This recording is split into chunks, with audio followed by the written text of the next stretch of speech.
நாளொரு சிந்தனை நிகழ்ச்சிக்கு உங்களை வரவேற்கின்றேன். இன்றைய நாளொரு சிந்தனை நிகழ்ச்சியில் நான் சொல்லப்போவது வாலிப தம்பி தங்கச்சிமாருக்கு என்னென்னு சொல்லி பார்த்தீங்கன்னு சொன்னால்,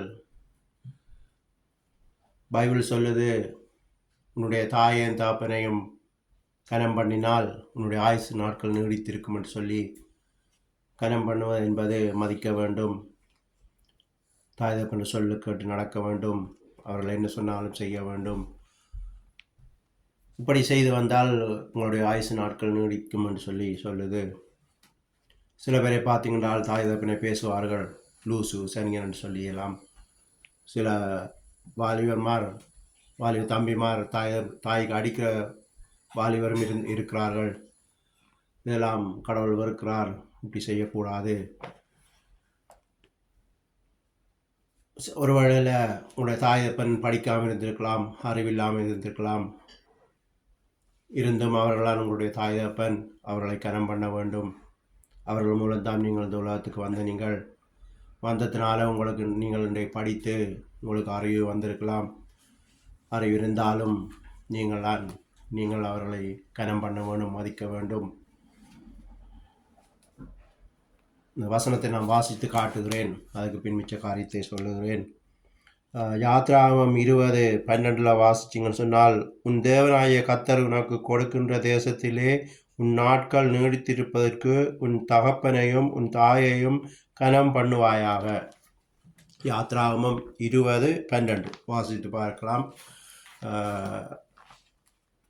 அடுத்தது இன்னொரு கதை இருக்கிறது. ஆதியாகமத்தில் வாசிச்சிங்கன்னு சொன்னால், தாவீது என்னும் ஒரு ராஜா இருந்தார். அவர் சின்ன வயதில் ஆடு மேய்த்தவர்.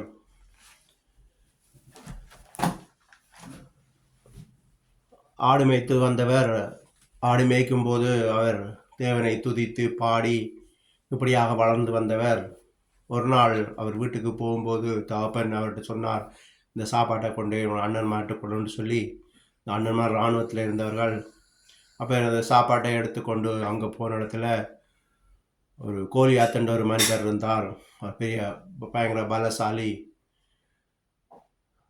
அந்த பலசாலியை கோலியாத் என்னும் மனிதனை கண்டால் எல்லாரும் பயப்படுவார்கள், நடுங்குவார்கள். அவங்க கிட்ட போக பயம் எல்லாருக்கும். அப்படி பலசாலி, தைரியமானவன். அப்போ இவர்கள் பயந்து கொண்டு இருக்கும்போது இந்த தாவீது என்னும் வாலிபன் ஒரு கல் எடுத்து கெட்டப்பொல் மாதிரி செய்து அதை அடித்தான். அவனுக்கு நெத்தியில் பட்டு அந்த இடத்திலே விழுந்தான் இந்த கோலியாத். அதனாலேயே இந்த வாலிபன் அந்த தாவீதை அந்த நாட்டு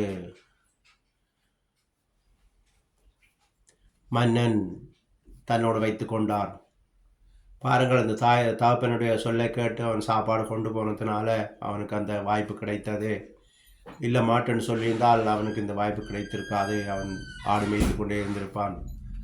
அப்போ இந்த தாய் தகப்பனை கனம் பண்ண வேணும். அதுக்கு பிறகு அவன் படிப்படியாக தளபதியாகி அப்படியே தாவீது மன்னனானான், தாவீது ராஜாவானார். எனவேதான் உங்களுடைய நீங்கள் தாய் தகப்பனை கனம் பண்ண வேணும். கனம் பண்ணினால் உங்களுடைய ஆயுசு நாட்கள் நீடித்திருக்கும் என்று சொல்லி இன்றைய நாளொரு சிந்தனை நிகழ்ச்சியை முடித்துக் கொள்கிறேன். நன்றி, வணக்கம்.